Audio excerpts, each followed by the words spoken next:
Hello everyone, my name is Kaushikk Iyer and I'm an employee at Key Engineering Solutions and also I'm a PhD student at the University of Leeds in the Mechanical Engineering department.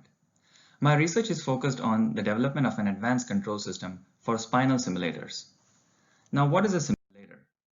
Well, a simulator is a machine that is designed to provide realistic imitation of controls and operations of any real complex physical system, such as a car or an aircraft or a spinal wear simulator in my case. Well, now you all might be aware of a car simulator or a flight simulator, which are quite popular in the world and they are used heavily to test cars and airplanes before they are manufactured. Well, what a spinal simulator can be used for? You all might be curious. Let's see. Well, a spinal simulator is a machine that is used for the wear testing of spinal disc implants, meaning that the machine would cause the implant to wear in a manner similar to that if it is kept inside a human spine. To accomplish this, the spinal wear simulator will apply a set of loads and motions in combination that typically occurs while performing everyday life activities.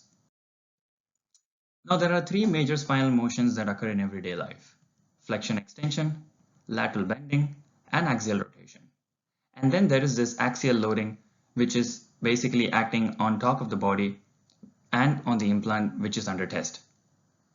Now these loads and motions, they typically represent sinusoid waveforms that are used as input signals to control the spinal wear simulator. Now let's see how the spinal wear simulator is controlled. The spinal simulator is controlled using closed loop control application that is designed by the user in a programming software called LabVIEW. This LabVIEW software code, it interacts with a real-time control hardware where all the input signals are sent. Then these input signals are sent into the actuators of the spinal wear simulator, which initiates the spinal load and motion.